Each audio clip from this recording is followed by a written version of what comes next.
All right, today we're jumping right in and unlocking the Ghanaian startup playbook. We're going to break down exactly how you can turn a simple idea into a business that actually thrives. Let's do this. So let me guess. You've got that idea, right? That little spark that you just can't shake, and you're thinking about starting a business right here in Ghana. But maybe there's that voice in your head asking, can I really pull this off? Well, let me tell you, the answer is a resounding yes. In fact, it's probably way more possible than you've ever imagined. So today, we're going to walk through the playbook for entrepreneurs in Ghana, step by step, from that very first idea to building something with real, lasting impact.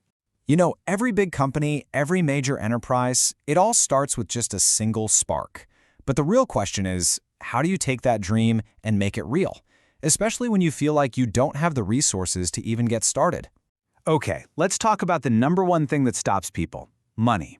But what if I told you that for a whole bunch of successful businesses in Ghana, the startup capital you need is somewhere between just 500 and 5,000 cedis?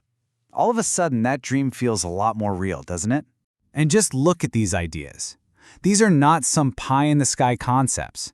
They're super practical, in-demand services. We're talking about things like selling local snacks, running a mobile car wash, or even starting a thrift business with clothes from Contamonto. These are businesses that solve real problems for real people, and you can get them off the ground with very little cash. So how do most people get started with that initial cash? It comes down to one word: bootstrapping.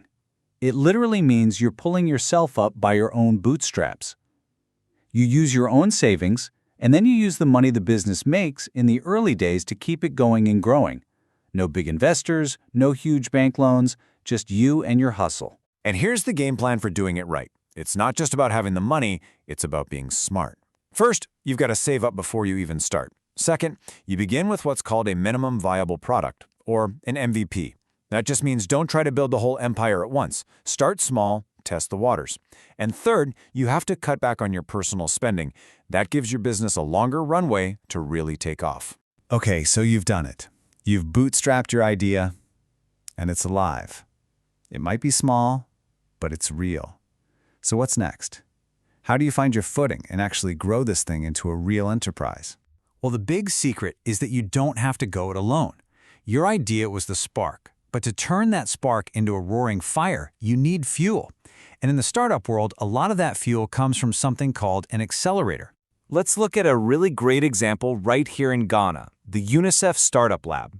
Now, this isn't just any old business program. It's an accelerator specifically focused on helping businesses that are trying to make a positive social impact, things that line up with the UN's big Sustainable Development Goals.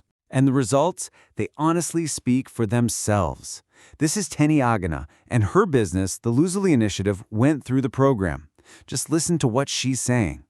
They didn't just get some good advice, they saw a remarkable increase in revenue.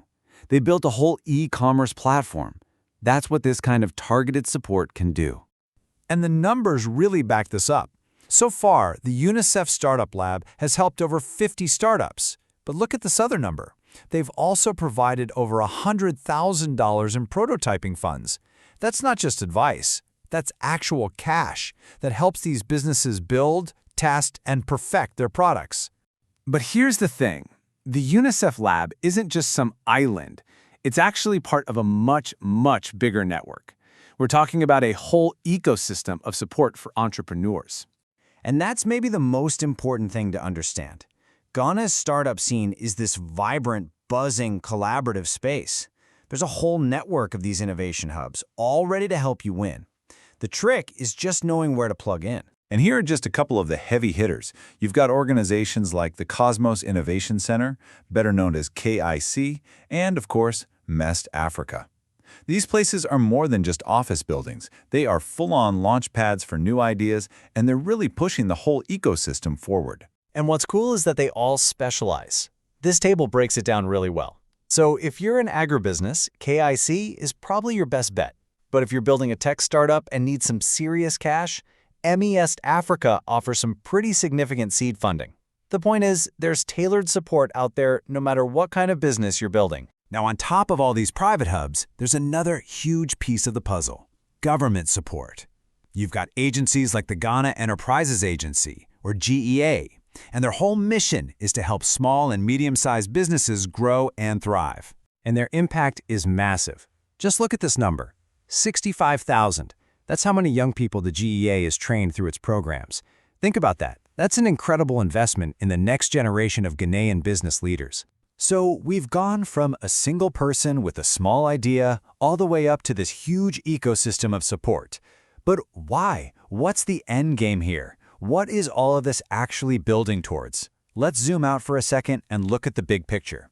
It really all boils down to this one powerful idea, the very young entrepreneur, or VYE. We're talking about entrepreneurs between the ages of 15 and 25. And research, particularly from the Nzisha Prize, shows that this group isn't just creating businesses for themselves. No, they are the next massive wave of job creators for the entire continent. This quote right here, this is everything.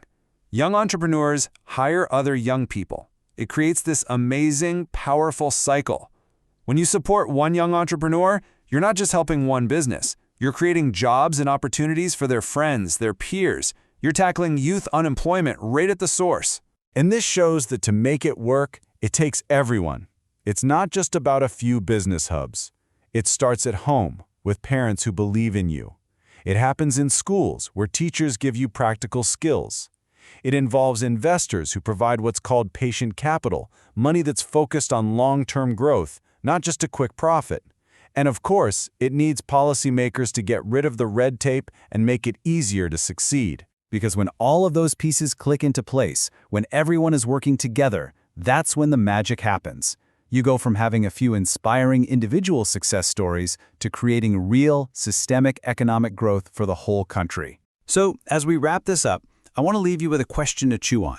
If we know that young entrepreneurs hire other young people, if that's the key, then what do you think is the single biggest barrier we still need to tear down to unleash their full potential? Something to really think about.